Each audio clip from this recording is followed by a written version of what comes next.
I do not think, with profound respect to my distinguished colleagues, that anything manufactured in Nigeria, that we should impose a tax on it. Because to impose a tax on it is to punish people for producing at home.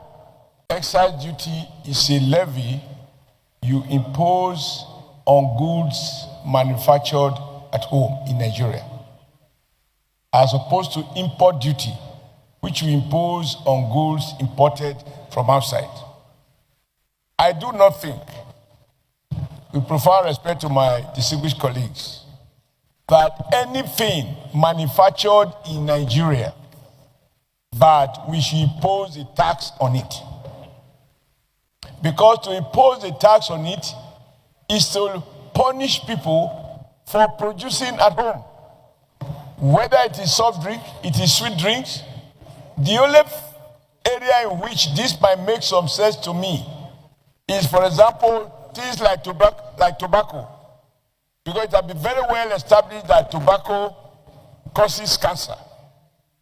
Any law to prohibit the manufacture of tobacco or to impose high excise duty on it in order to discourage people from smoking, I can see the wisdom.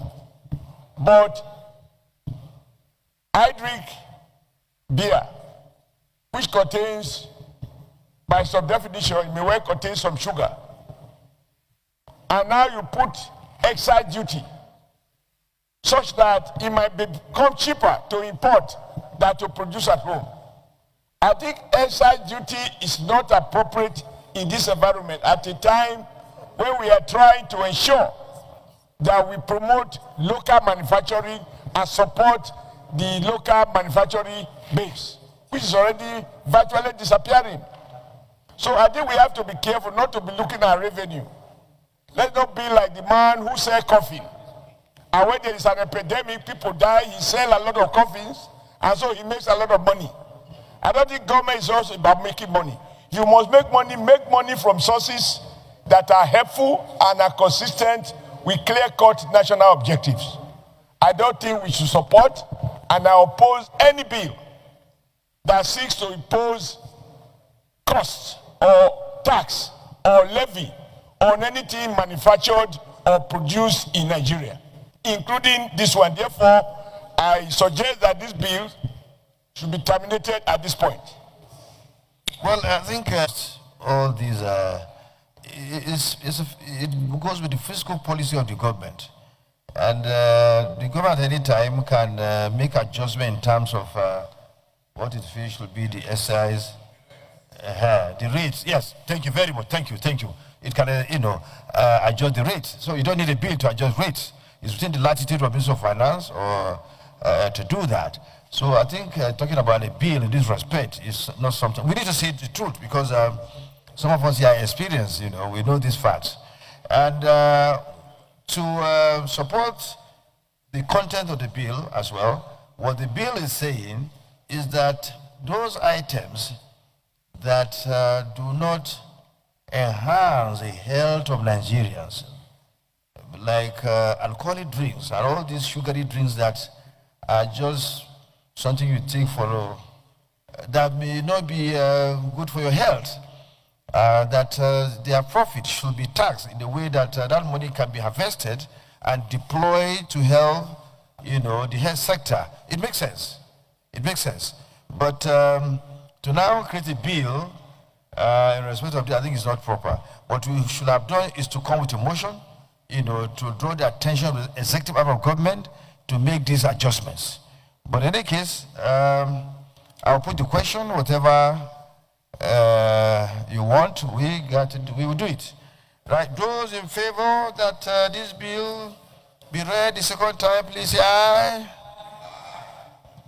Those against say nay. The ayes have it. That is democracy in action. So by the time it goes to second reading, I think the relevant committee should look at it. Let us not waste our resources. No, I represent Borno North Senatorial District. Mr. President, I am supporting the second reading of this bill against the background of the fact that, one, there is donor fatigue, especially with regard to funding our health care requirements. Again, with the advent of the presidency of Donald Trump, he has withdrawn most of the funding that we get from the United States Development Agency, that is USAID. So one of our major sources of funding in our healthcare delivery system has been withdrawn, one, as a result of policy of the Donald Trump administration, and then as a result of donor fatigue.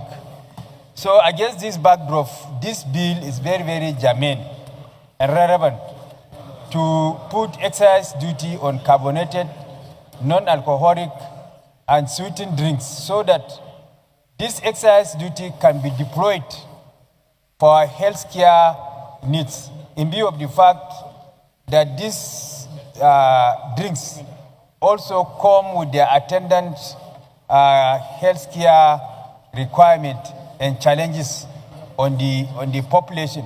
And again, up to now, we could not meet the 15% requirement by all African countries to make it part of their budget for the healthcare delivery system. We could not meet it. Maybe through that medium, we can be able to meet that target. So against this background, I support the second reading of this bill. Thank you. Thank you, Senator Issa Jirochocho. Refer to the committee.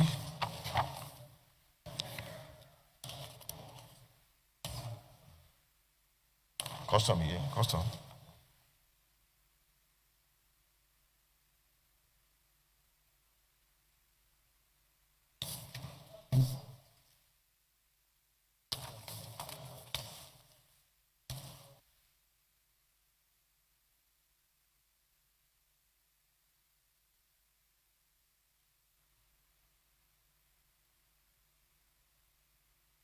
Well, I think it should be joint referral.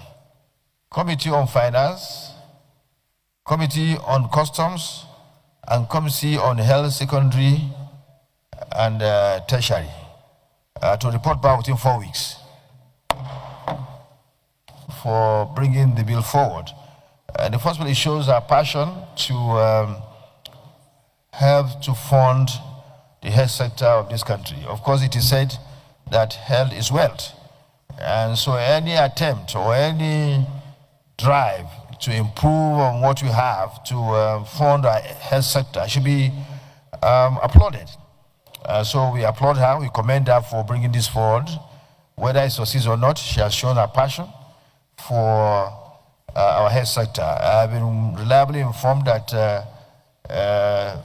what this bill tends to do is already contained in our tax laws.